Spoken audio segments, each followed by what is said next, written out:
Good day, everyone. Welcome to Awesome Radio. The mic not on. Good day, everyone. Good day, everyone. Welcome to Awesome Radio. You are tuned into the Glenn Johnson Show, Motivations with Glenn and Apostle Jacqueline Collins Williams. We have a continuing topic on social skills. And here's my co-host, Apostle Jacqueline Collins Williams. Hey, good day today, Dr. Glenn, and to our listening audience on today. We are glad to be here, and we're hoping that we do have the sound today. It doesn't quite, it's not as loud as I can hear, but I pray, there we are. We do have the sound. That's it, Dr. Glenn.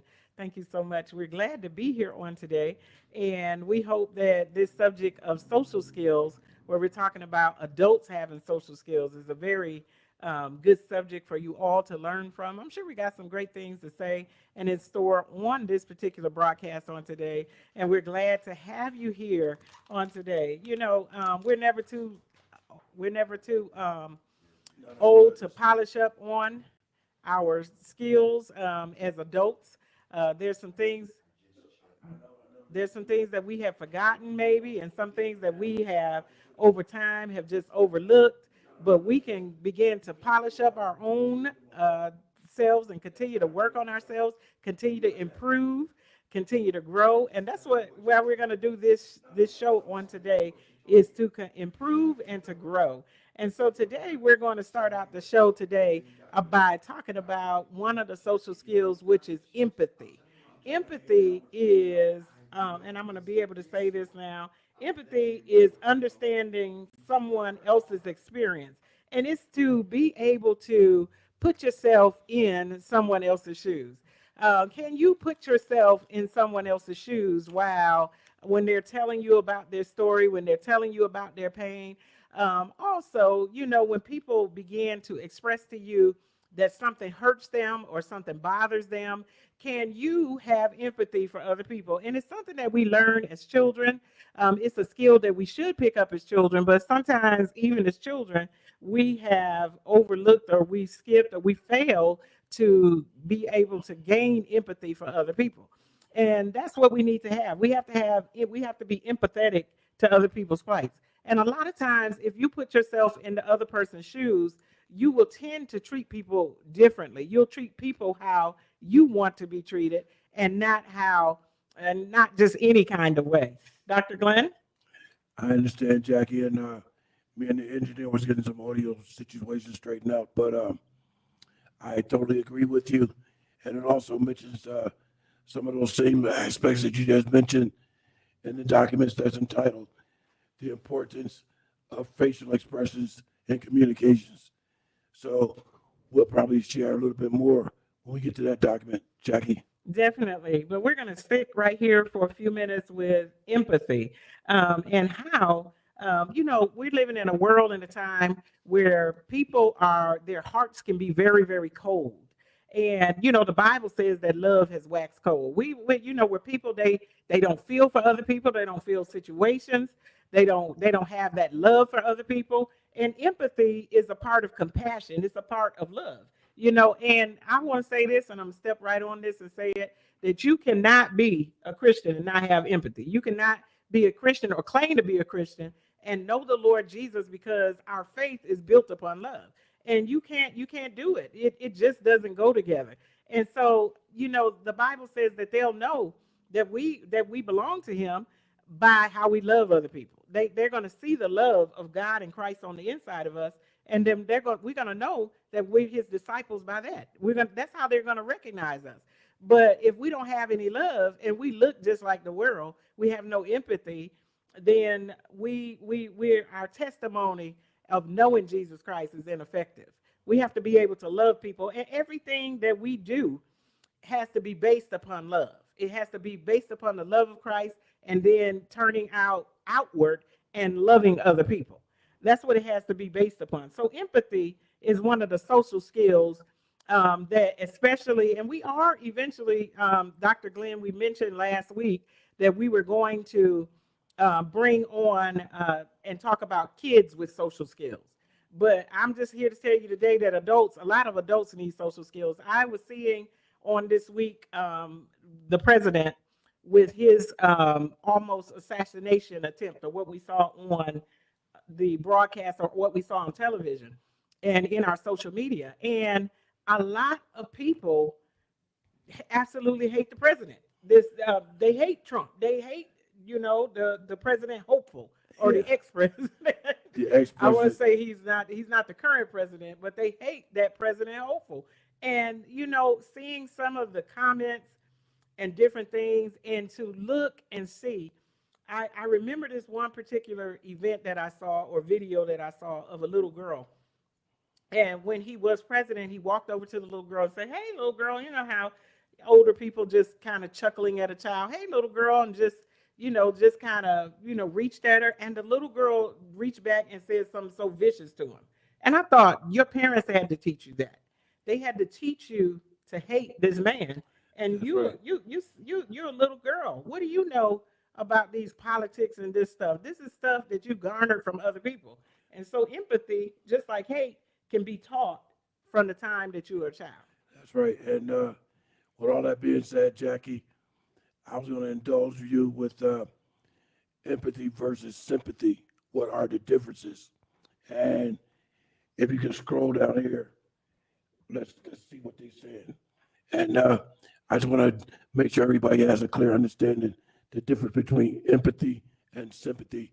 That both are similar, but in fact are different. Jackie? Yes, so it says here that empathy and sympathy are both ways that people respond to others' suffering, but they differ in a degree of involvement. So it's the involvement that happens that shows the difference between empathy. Empathy is the ability to imagine or understand what someone else is feeling, or to share in their emotional experience. It can involve trying to see things from another's perspective, or feeling their pain. Sympathy is a feeling of concern for someone who is experiencing something difficult or painful. It can involve acknowledging someone's pain, or expressing compassion, sorrow, or pity for their hardship. And I think another aspect of sympathy could be uh, it might affect you just as well as it affect that other person. You might feel the same degree of sympathy for them, and at the same time, you're feeling what they actually are going through. Would you agree, Papaso?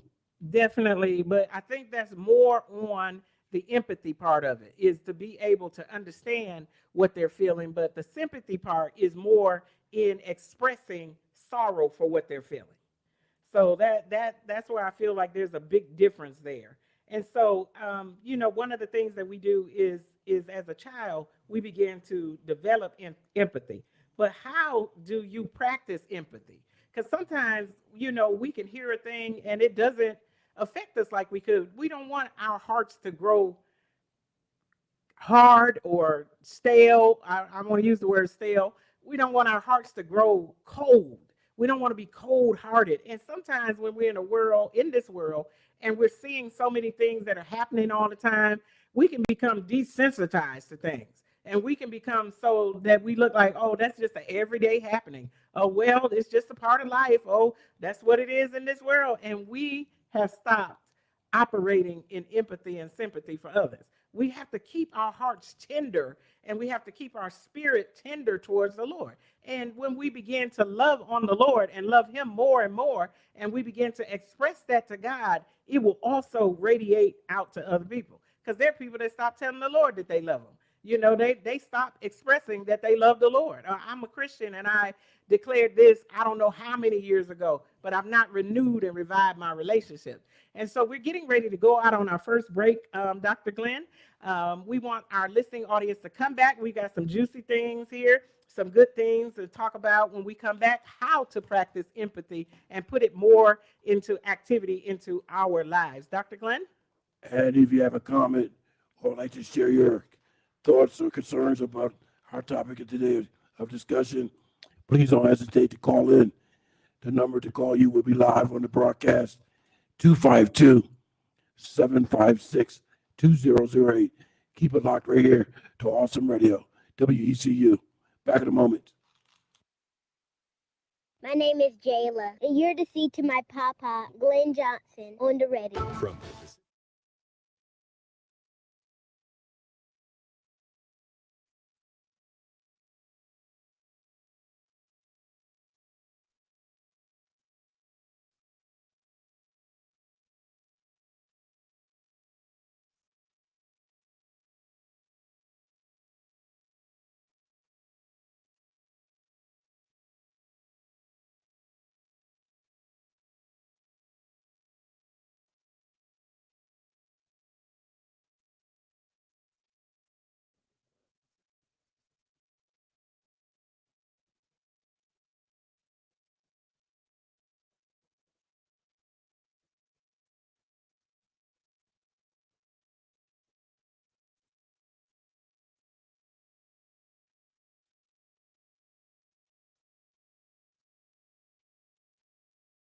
ORG.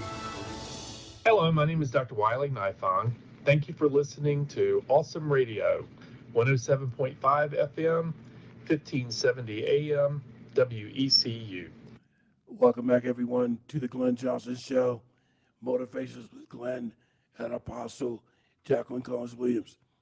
As we were going out to the break, I was asking for callers to call in if you have a comment or question on our topic of discussion today.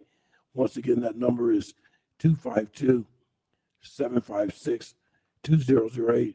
We are standing by waiting for your call, but be mindful that if you decide to call, you will be live on the broadcast. This is a Christian broadcast station, so therefore, be mindful of your comments. Apostle Jack, I think we'll now like to go to social skills. Yes, so Dr. Glenn, we're still on social skills. And I think you're looking at the particular examples of what social skills are. And I think we did give some on last week. And the one that we're talking about now is empathy. But one of them on there also is active listening. And we talked a little bit about that last week. And also, they have it here. This is a particular document that's for children. It said understanding humor. That being able to understand humor is one of the social skills for kids. Absolutely. And when you said that one of those is listening, there's also a difference between listening and hearing. What you hear could be totally different from what you're listening to. So listening, you retain a lot of information. You get a better sense of grasping what is being verbally communicated with you versus just hearing it. You can always hear something, but you listen to what you were hearing. Definitely. And one cue that I was given years ago that has been a great and was a great help for me when I was younger, especially, was that we listen to respond and not listen to react. And so a lot of times, if you're argumentative, depending on how you are or your personality, you may listen to react. I want to react to what they said. I've got the answer right away, instead of waiting a second and listening to respond. Responding versus reacting. When you react, it's going to be bad most of the time. It's going to be right off the top and out of the flesh. But when you respond to something, you take a moment, you got your head together, you can operate in wisdom. You even give the Holy Spirit a time or a little bit of space, because he might tell you what to do versus you just reacting. Well, this is that and that is this. And I definitely used to be one that was a reacting person. I didn't get all the facts, and I would react off of it, sometimes look very, very silly because I didn't have all the information when I should have responded, wait to respond instead of reacting. And sometimes you can't even respond right then. You have to give people a rain check. I'll get back to you on that. How do you feel about that? And instead of just coming right off the top, I sometimes have to tell people, I'm going to get back to you. I'll let you know, or I may say something, and then I have to come back and say, in addition to that, I need to add this to that, because I didn't have it all together, or didn't have all my thoughts together, and I didn't have the entirety of it. And I don't want you to run off on what I just said and leave it at that when there's something more that is in addition to the subject. Dr. Glenn? Yeah, and a lot of times I know a lot of heated arguments break out because of people not actively listening, and they just rather hear something that they're really not hearing. They want to take it in and construe it in the way that they want to hear it, rather than listening to what the person is saying. So I totally agree with you what you just said. And also, Apostle. you have to know yourself. If it's something that somebody is saying and it's a trigger for you, it's a place where you still you're defensive about it, you're sore about it. It's something you're not healed by, or something that you're not healed from. You are going to react, and your words are not going to be seasoned with salt. They're not going to be graceful. It's going to be something that's out of your flesh. You're trying to defend something. You're trying to cover up something, and you're trying to, hide your hurt. If you have a sore or your leg or something that's got a big sore on it, you tend to not want anybody to step on that, or your foot. I don't know about you, but I've had a sore toe before, and it seemed like people found that toe. But when you're being triggered by something, it means they found the sore. They found the sore spot, the toe, and now you're reacting and acting out of your pain and acting out of a place where you're not healed, versus acting out of a place where you are, where it's nothing. It's something to hit a sore versus hitting a spot that's not sore. You could say, "Oh, excuse me," or that person say they're sorry, then you can let it go. But when that thing is sore, even though they said sorry, you still feel that thing.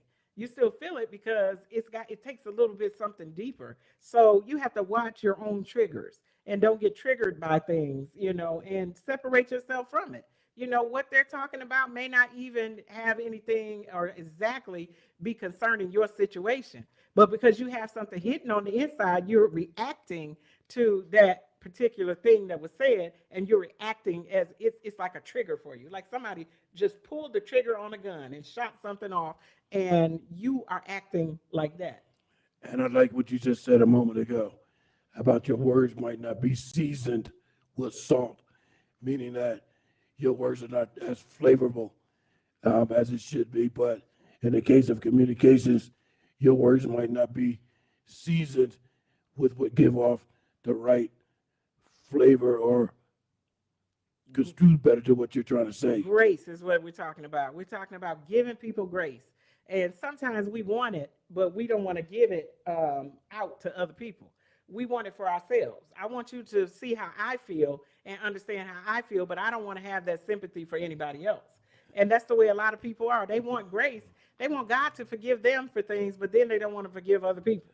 So in other words, your words might not be as seasoned, which means it might not be as favorable rather than flavorable, like the season would be towards food.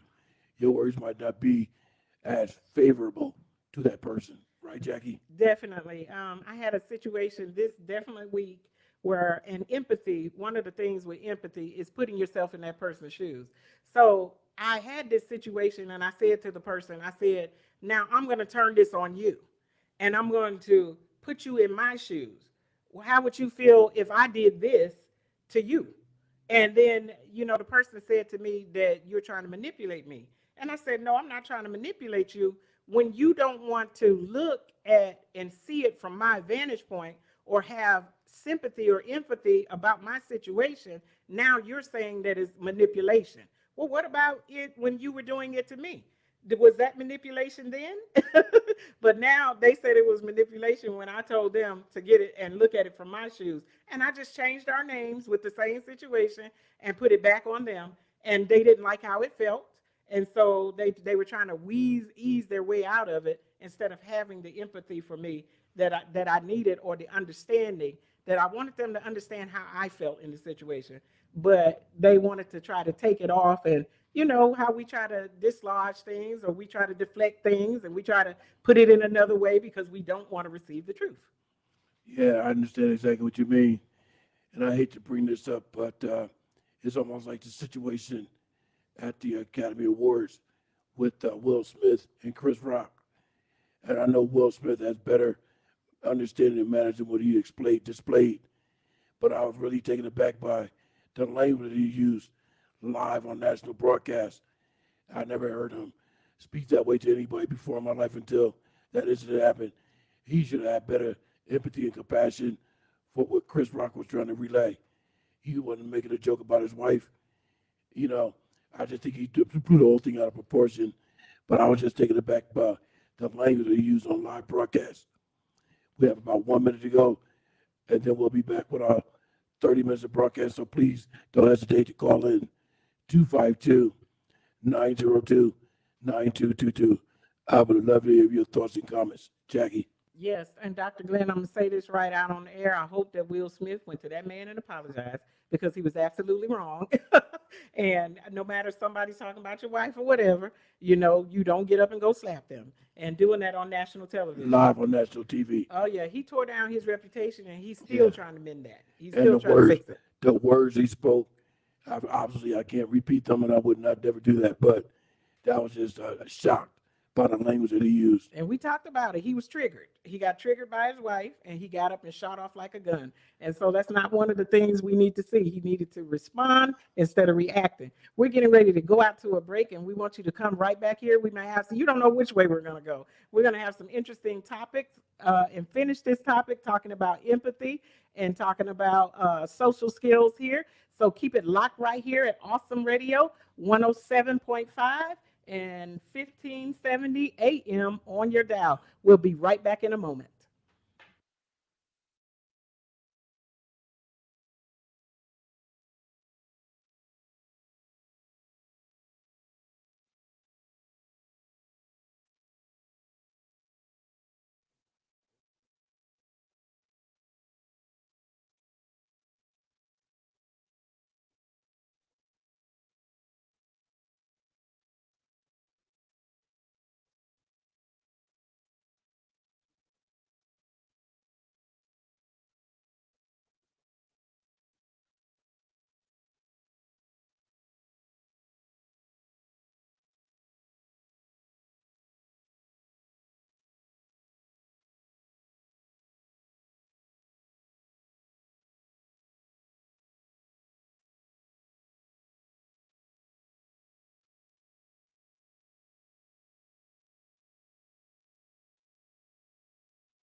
We're back. You're listening to The Glenn Johnson Show. You can reach Glenn at glennjohnsonshow@gmail.com. Welcome back, everybody. Thank you for keeping it locked right here to Awesome Radio 107.5 FM, 1570 AM, WECU, Christian Media with the spirit of excellence.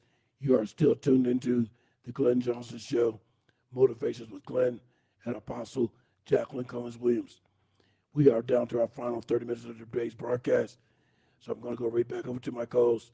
Here's Apostle Jacqueline Collins Williams. Yes, and one of the things, and when I was looking at this particular study, subject of social skills, it talked about the pandemic. And the pandemic is one of the things that broke a lot of fellowship, a lot of communication. A lot of people were isolated during the time of the pandemic.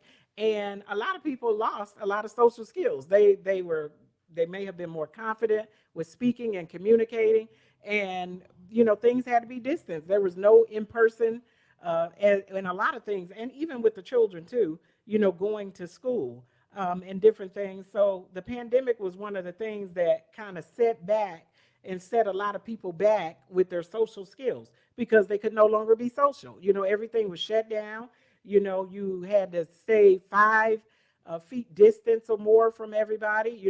Everybody couldn't go to church. There were churches that shut down. And for some people, that was a lot of their social fellowship was to go to church.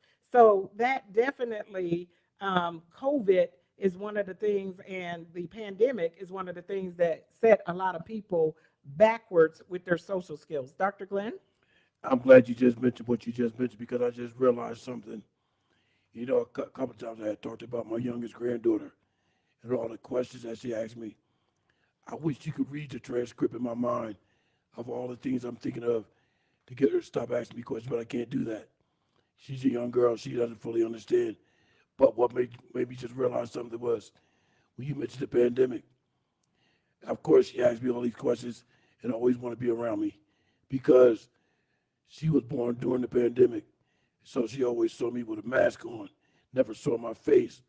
Now that she sees my face more often, this is probably why she enjoys coming up to me and asking me various things because of that. That's what I'm thinking. Jackie? Definitely. It's the same way with a lot of people. It stopped a lot of travel. There was a lot of visits and summer visits that people could not make. And it put a great hamper on being social and using your social skills. So I agree, Dr. Glenn, absolutely. When you have great social skills, you're more likable. People love to work with you when you have great social skills. When you don't know, and I think we have conflict resolution here somewhere as one of our social skills. You have to have conflict resolution skills. And people, you're likable and you're easy to work with when people know that you have good social skills. When you're able to communicate well, you're able to express yourself, you have good listening skills, you have good cooperation skills. You know, you're not at odds with people. I'm not here to be at odds with anybody. I'm here so we can work together. When you give constructive criticism and constructive feedback, not things that tear people down and destroy them or try to destroy their self-confidence. Your good verbal communication. And I think last week I mentioned, Dr. Glenn, that one of my worst things that I hate to hear somebody is when I ask you for where something is, for you to say over there. And I'm like, where is over there? North, south, east, west, which longitude, latitude, where is it? What's the precise grid? Yeah, I'm coordinates? gonna need a compass so you to tell me where it is. Don't say over there, because I'm looking like where is over there? don't do it, and don't just send me off on a goose chase and tell me precisely where it is. I go there and look, and it's not there. Yeah, and before we get to the conflict resolution, I think another important one is one document we have that's importance of facial expressions in communication. But I think along with the facial expressions is hand gestures. You know, a lot of people talk with their hands to try to get their communication out, what they're trying to communicate. I know a lot of people do that, and I know for a fact that I do it every so often. I try not to do it, but in the back of my mind, I know I'm doing it. So before we get to the conflict resolution, we'll continue what we're talking about now, but we definitely want to get to the facial expressions and hand gestures. Jackie. Definitely, Dr. Glenn, we can go there now. And I want to say this, years ago, I knew a lady, and facial expressions are very important, especially with children. Adults, we can probably go somewhat by listening to what we hear, but kids, they need that visual. And I remember seeing a lady, I know a particular lady, and she would teach the children, and she had no facial expressions. And then when she would be upset, she would just start going off, and the kids didn't understand it. They couldn't understand when she was angry or when she was not, because her facial expression and her voice inflection was the same, regardless to whether she was upset or not. A child or anybody should be able to tell by your body language. And a lot of times we can see a little something around the edges, even if you're trying to remain cool and you're trying not to show, you know, that you're upset about a thing. But facial expression is very important. Yeah, and one of the reasons why I say that is because I remember my mom, she used to look at us a certain way and throw that hand up in the air. You know, when that hand goes up, something about to kick off. Well, just a look was enough for us. You know, we knew by a look. You know, my mother, she would give a look, and that meant you gonna get it when we get home. Yeah. She would smile and say nothing, or else she would be pinching the mess out of you while you were sitting there on the bench at church. You're just crying, and Yeah. everybody don't even know what's happening. She done pinched the plug out of you. And sometimes, like my mom, she wouldn't even wait till we get home. Just right at church, on the floor.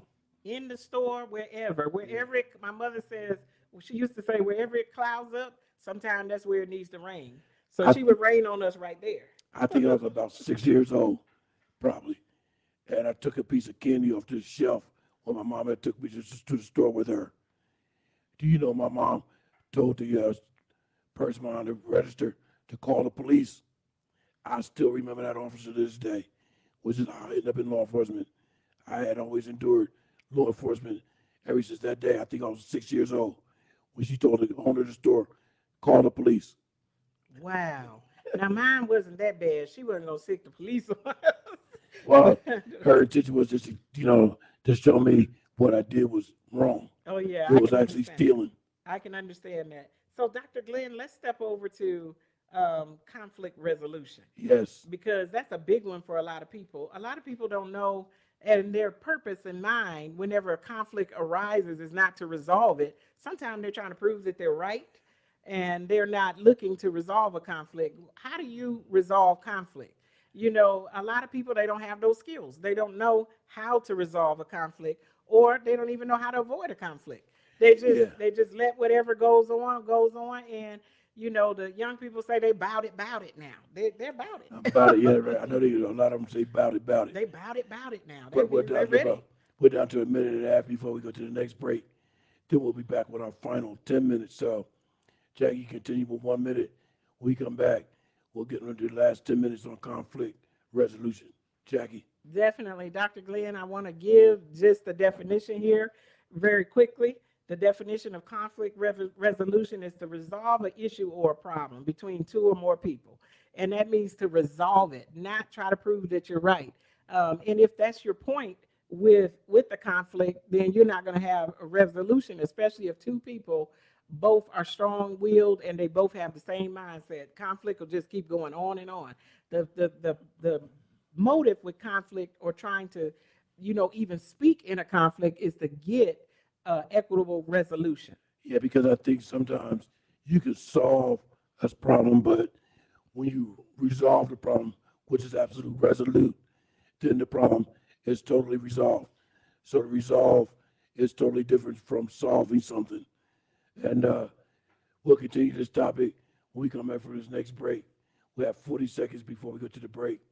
So, ladies and gentlemen, keep it locked right here to Awesome Radio, WECU 107.5 FM, 1570 AM.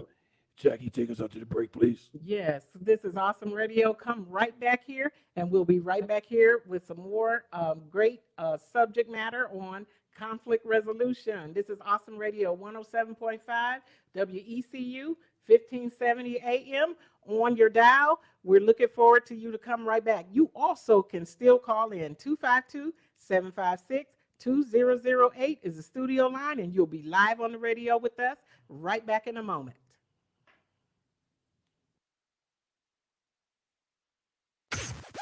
Keep it locked right here to the Glenn Johnson Show.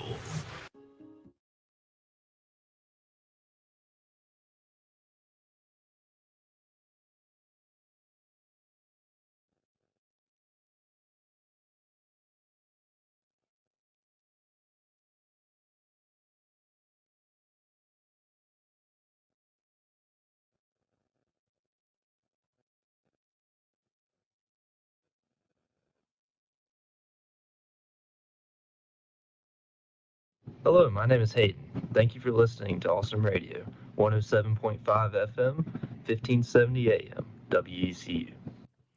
Welcome back, ladies and gentlemen, to the Glenn Johnson Show. As we proceed, I have to ask our engineer a question, because perhaps I looked at the board incorrectly again. This is our final 10 minutes or 20 minutes. So we are not on our final 10 minutes. We have a total of 20 minutes to conclude the broadcast. So without delay, I'm going to go back to my co-host, who has more information on conflict resolution, Apostle Jacqueline Combs-Williams. Yes, so we're talking about one of our social skills being conflict resolution. Not everybody possessed it, and not everybody is able to operate in good conflict resolution skills. So I'm going to give you a few on today, and I want to tell you the benefits of conflict resolution is, one of them is stress reduction. You know, you are a lot less stressed when you're able to resolve the conflict or an issue versus having something going on. It can impact people so negatively around you when you don't know how to resolve conflict. You know, people don't want to talk to you when they know you're going to fly off the handle. And I mean, in marriage, this is so important. And I think, I'm going to just be honest, Dr. Glenn, people need to do conflict resolution classes before you get married, because that's going to be one of the biggest things, is how you handle conflict. It can set things into a bad place. It also does the same thing in the workplace and in outside relationships, outside of marriage, and in any relationship with anyone. If people know that you're going to just be flying off the handle, they can't talk to you, that you're more interested in just not being bothered. If you don't want to be bothered, you have some social skills issues. And because in life, there's going to be some things that are going to come up. There's some things that are going to need to be dealt with. There's some things that are going to need to be resolved. You cannot live in this life and not be bothered by anything. There's something wrong with you if you have that mindset. So you have to have and begin to develop some conflict resolution skills. Your retention of things begins to improve when you have good conflict resolution skills. You are teachable when you have conflict resolution skills. You know, if you are just shut all up and you know it all, that's a spirit of pride, and that's a spirit that cannot, you know, God doesn't bless an unteachable spirit. Nothing comes in and nothing goes out. And you have better relationships. You have better relationships with people when they know they could come to you and resolve a conflict. Dr. Glenn? Did you go over the try practicing these 4 crucial strategies for for managing and resolving conflicts? Try practicing these 4 crucial strategies. But I like that number 2. Figure out what you want to say and how to say it. Don't blame others. Definitely. Now, Dr. Glenn, we on 2 different documents because mine has 5 ways to resolve conflict. Okay, you're on a different one. That's okay. Keep us there. Keep us there. We'll bounce backwards and forward, and you'll do yours, and I'll do this one. One of the ways to resolve conflict is to talk directly. Stop beating around the bush with it. Let's deal with what it is and talk directly about it, or not giving hints. You know, sometimes, you know, an issue has been there, and then next week you didn't talk about it, you didn't resolve it, you didn't do anything about it. And I talk, some of these things are very good for marriage too. And you didn't say anything about it, but next week there you go with a or, you know, you got a little attitude when something else is said and you're whispering it or saying it up under your breath because you didn't deal with it directly. That's right. You said that because it wasn't direct.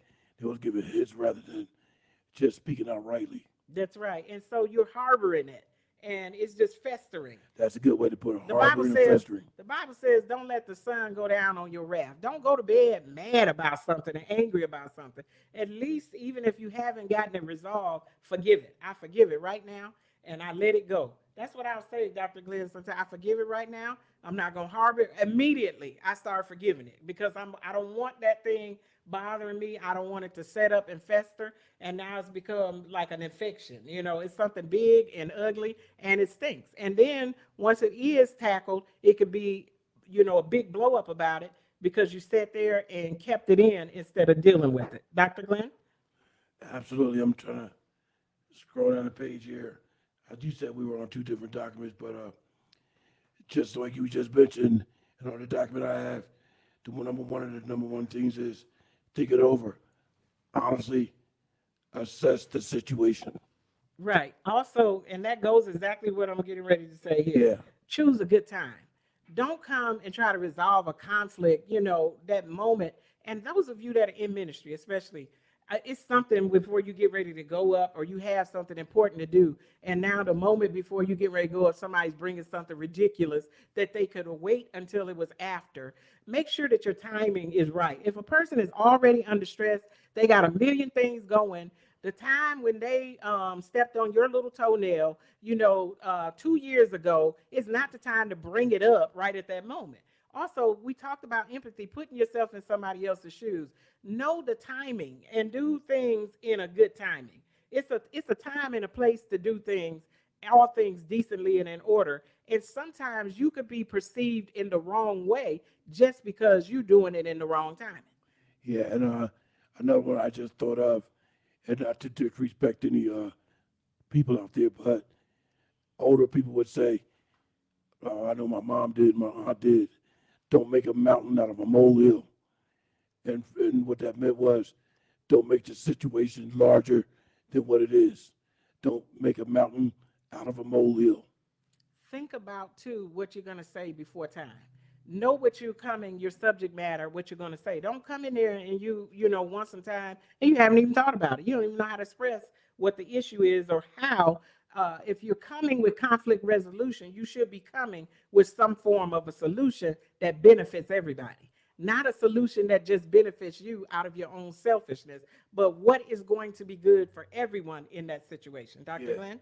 And another thing it mentions is work towards an understanding. And I think I just found a part of the document that you're on. It's actually on the same document, but I had scrolled up a little bit. So work towards understanding, Jackie. Also, don't blame or name call. When you're going to talk about conflict resolution, don't start calling out people their name. You're not going to resolve a conflict. You're going to start a fight. There's a big difference in coming with the mind to resolve a thing, and that means that you planned out what you're going to say. If you come in with conflict resolution and you come in to begin to call names and say all kinds of stuff, you know that you really didn't come with a resolution. You just wanted to keep up something. And there are people, their personality is to be messy, and their personality is to keep up mess and to keep up and cause confusion. You don't want to be an agent of the enemy. You want to be an agent of peace. Dr. Glenn? Yeah, and I found the part that you're on now. And right under that, it says, give information. Don't interpret the other person's behavior. You are blocking my driveway on purpose.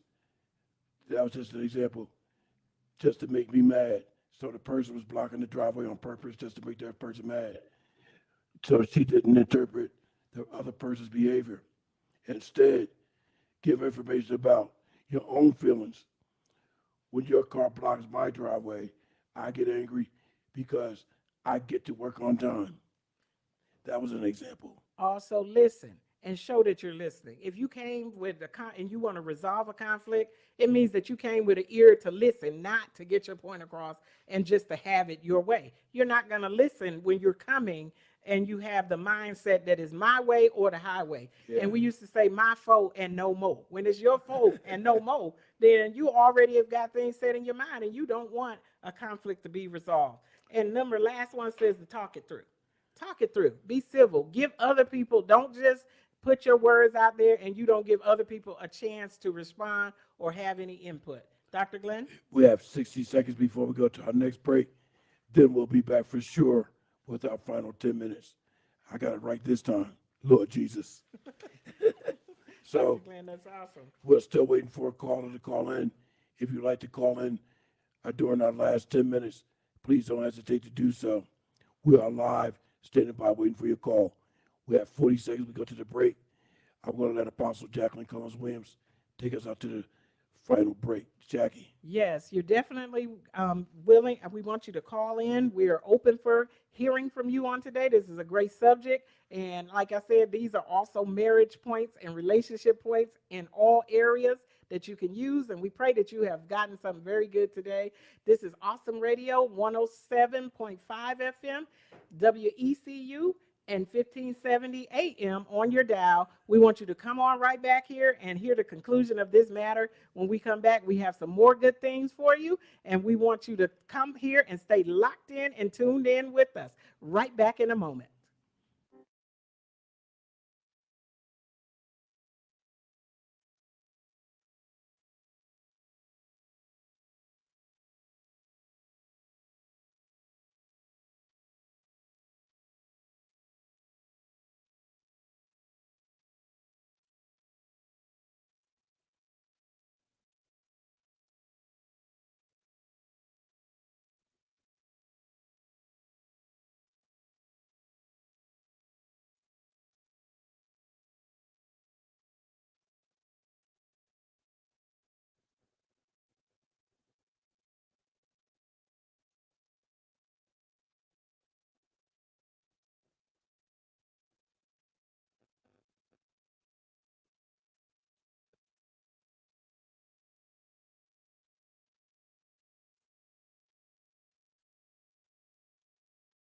VES.com. My name is Jayla, and you're to see to my papa, Glenn Johnson, on the radio. Welcome back, ladies and gentlemen, to the Glenn Johnson Show here on Awesome Radio, 107.5 FM, 1570 AM, WECU. Also, keep in mind our sister station, Smooth Radio, 100.3 Rocky Mount. Also, we have still available the 106.9 FM LP, which is on Spanish speaking now. I'm not going to even attempt to speak Spanish, but I do know a little French. Modelon, which means cut the grass. Jackie. Okay, Dr. Glenn. Mow the lawn. I'm trying to see what that has to do with. Okay. You know how to cut up for a minute. Oh yeah, I see you. I see you, Dr. Glenn. I do know a few words of French, but I never heard that before. Mow the lawn, cut the grass. But I Mow just the wanted, lawn. Okay, I I just got it. wanted- I I just just- got it. It just clicked. yeah, I just want to remind everybody of our Spanish speaking stations 106.9 FM, WECU, WBLSLP. Got that out right. Thank you. Yes, we're here for our last 10 minutes. I want a couple of more points on conflict resolution. And I wanted to say this too. It's not on our paper here, Dr. Glenn. Your truth. People are saying now, this saying, tell your truth. Your truth versus the truth might be two different things. Sometimes people is telling their truth. That's what they know is the truth, but it's not the truth. And sometimes what you see or your portion of knowledge or your area of what you're speaking from is your vantage point, and it's not the fullness of the truth. And the truth is the spirit of truth.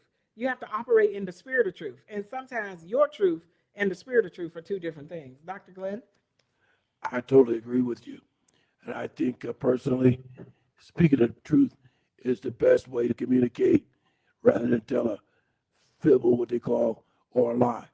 Just speak the truth and be honest. It will set you free. That's right. One of the things it says here is to talk it all through. Once you start and get all the issues and feelings out in the open, don't leave out the part that is too difficult. Sometimes people, they want to talk about in conflict resolution, they'll talk about the thing that's easy, but then the hard part, they're just leaving it out. The difficult part, the part that makes you feel uncomfortable, the part that makes you feel uneasy, they'll tend to skip over that. It's like with kids, a lot of times, and I'm just saying this, especially in certain races and especially my own, there's certain things that parents skipped over. It was hard subjects for them. I don't know how to talk to them about it. So I'm just going to leave it to them. It's a dangerous place to leave it to them, especially when an issue comes up and you see it and you need to communicate about it. And it's something that could cause conflict later or something that could be a source of conflict, especially when it comes to children. You're going to have to talk about it. Even if you have to delay speaking about it, go pray about it. God, show me how to do it. Remember that if God has given you charge over them, they are yours. And you have the responsibility to teach them and train them and not allow them to learn from other people out in the street or somebody else who may have a jaded point of view. Dr. Glenn? I totally agree with you with that, especially when you mentioned that jaded point of view. Would you mind sharing our listening audience what you mean by jaded point of view? Okay, and this is one of those subjects. A lot of times, especially in our culture and our particular background, parents have a hard time speaking to kids about sex. And so the kids learn from other kids. And a lot of times that's a jaded mindset that you're learning from someone that's your own peer level who doesn't have all the information. They know by their experience, things that they spied on, and nobody actually taught them. So they took up some things, and then those things can be taught down or brought down in tradition to the next generation. Some of them equate sex with love, and that's not the truth. Just because you have sex with somebody don't it have nothing to do with love. But some of them, that's the way they think. So that's what I'm saying about a jaded point of view. It's for you to teach your kids and not for them to go and pick up bits and pieces out in the street. They need to know the truth. They need to know about marriage and what is acceptable before the Lord, and not just going with the culture and what they see out here and what they see their friends doing and how they see them doing it. They need to at least have the truth and the information from you first. Dr. Glenn. Yeah, and when you mentioned like a young person going to a fellow young person for advice or information, and that person or that fellow person has no more knowledge than the person that asked them. Is that correct? Yes, and I think you just said earlier something about the person asked if they had a disease. Yeah. They must have got that information, that jaded information from something, either their own mind or something. What made them think they had something? And you can have a rash for some other reason, but then you've got this bad information from somebody else, and they're telling you have a disease. I'm not gonna mention what that was live on the air, but no, it was on the document that he had to fill out for his medical information for the football team. Yes, but so you understand what I'm saying about the jaded information. Yeah. Even taking your own mindset, and that, especially with kids, they'll pick up their own mindset. That thing is wrong. Yeah, because he didn't know what it was. He's only 13 years old. And Dr. Glenn, I'll tell you this story real quick on the air. My kids, we were in the West, raised them in the West, but I would take them to the South for the summer, and they would be with my mom. And so down south, they would say the drugstore. They're meaning going to the pharmacy or to, like some of the places where you get your medicine. And so my mother said, I'm going to the drugstore. So somebody came by the house and they were left there with my sister. And they asked, how people pull up and they just let down the window, where's your grandma? Well, she went to buy drugs because they knew drugs is drugs, like illegal drugs. So they told the person that my mother had went to buy drugs because she went to get something from the drugstore. So I'm saying, taking their own mindset, you got to explain things to kids. And you might not remember this, but I have a whole entire document, a topic on when they decided to change the name from drugstore to pharmacy. Definitely, but they told her friends, and they came and told my mom, your grandkids said that you went to buy drugs. They came and told them, like, where were you earlier? And they made a couple of jokes about it because the kids said she went to buy drugs because she went to the drugstore. Yeah. So, it's understanding sometimes in culture and different things. And so that's why I say you got to teach your kids yourself and not allow them to lean. That's one thing that the Bible says, lean not to your own understanding. Because they didn't mean she was going to the street pharmaceutical. She was actually going to the pharmacist. Yes, but they knew drugs to be, something bad. They've been taught about drugs in school, and down south they call it the drugstore. So, they assume and make the assumption that she's going to buy drugs. Now, the last point that we want to make, and we're getting down to our last few minutes of this broadcast on today, we know we've given a lot of information on today, is that follow through. If you agree with a certain thing in conflict resolution, follow through with it. Don't just waste somebody's time and you say you're going to do better, or you're going to look to do better, and you just take their words, oh, it's over now, and you don't follow through with what you said. You don't hold up your end of the agreement. You can start the conflict all over again or a new one by not following through with your end of the agreement and saying that and doing what you said you're going to do. Dr. Glenn? Yeah, we just had somebody text me. They wanted to call him, but unfortunately, they probably won't make it because we're down to our final 1.5 minutes. So, Jackie, with 1.5 minutes to go, I'll let you close out the broadcast if the caller doesn't call. Definitely, and they'll get a couple of minutes on, or a little bit on the air. They'll get a couple of seconds.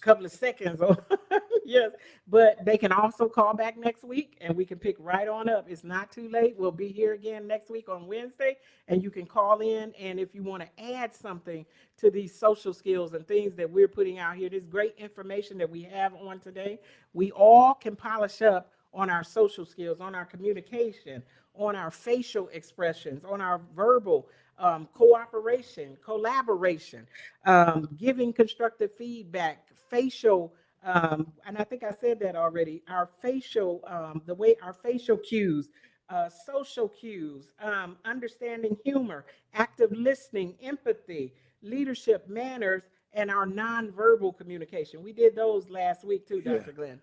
And I just want to say before we go, I want to give a shout out and props to our engineer for doing a fabulous job today.